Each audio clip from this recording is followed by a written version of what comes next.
This is another New Black World Order TV Productions. Uh-huh. Chopper. Grand Rising family, what's happening? We want to talk today about comprehensive police reform and stiffer penalties for rogue, bad officers.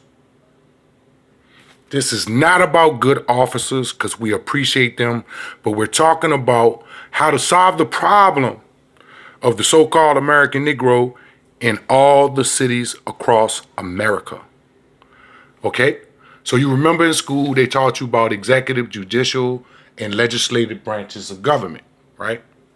So under executive would be president, governor, and mayor. Yes. All right? So the chief of police is an employee. That's right. He works for the mayor, the boss, right? Yeah. And the officer works for the chief. Chief works for the mayor, which is the boss. See, they taught you a lot of things, but they didn't taught you how to cut this thing off at the root. Right? Yeah. We knocking on the door and you shouting in the mouth and in the face of the officer in the protest. You in the rah, rah, rah. You got the protester, you got the looter, and you got the arsonist. Right? So these people, right, are taking their frustrations to the street. They're taking their frustration to the officer, and now they're taking their frustration to the chief. And they're taking their frustration to the mayor.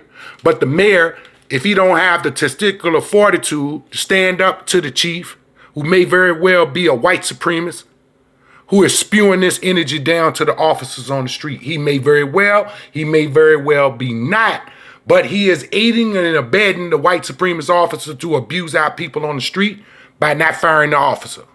Right. Thus, in fact, the mayor is also aiding and abetting in this because he won't use, right, his power to fire the chief and force the chief to fire the officers and bring an end to this before the city burns down. The city is stolen of everything, right, and everything is broken and destroyed.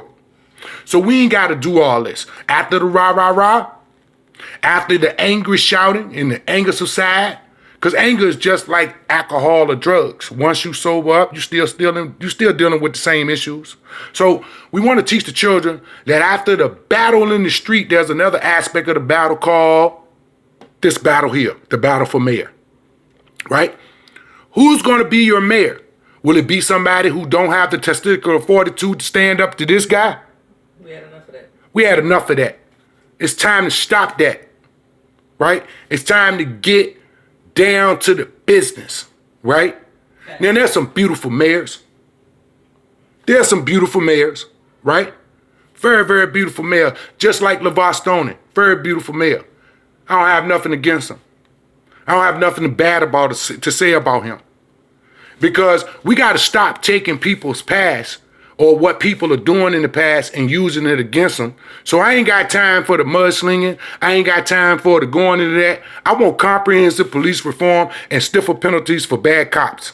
I don't really care who accomplished the thing, whether it's Mary, whether it's Susie, whether it's Joe, or whether it's Jim, or whether it's me.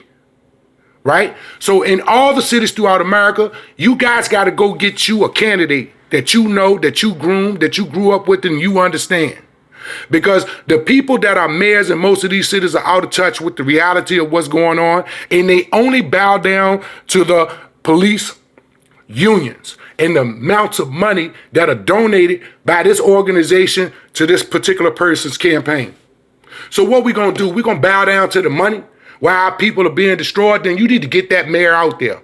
No matter he's a good guy, no matter he does great things, and we honor a mayor that does great things and accomplishes good things for the people. But if you don't have the testicular fortitude to stand up to the chief, who's backed up by the money of the labor unions of the police, who are continuing to protect, aid, and abet the murders of citizens throughout America.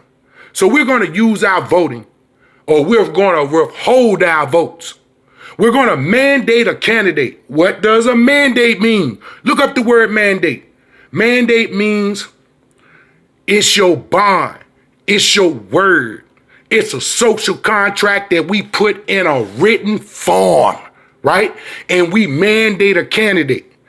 You're going to do what we ask you to do, or you're going out of there, right?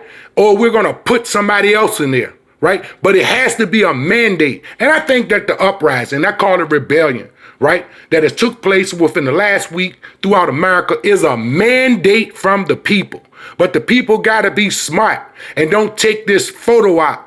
Don't take this just marching. And we honor the chiefs in certain places that honor it. We honor all the good officers. But we're talking about the bad officers who is off the Richter, full of rage, full of hate, full of racism, right?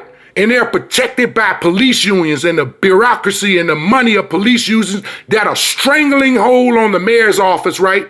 And he needs testicular fortitude, or she needs it, in order to stand up and bring our city to some type of calm, cool, collected, and let's get back to business. Not to the business as usual, because as usual, we're being shot down in the street with no answers from the mayor's office. We need a mayor who's going to rule his office. Not dominate it like Donald Trump said, but rule it based upon the rule of law, not the rule of the jungle where an officer can just shoot a citizen down or choke a citizen out and get away with it. I'm not into the ego thing. This is not about whose chest the biggest. I don't care who brings in comprehensive police reform, so long as that candidate is mandated by the people to deliver what he says. If not, get him out of there.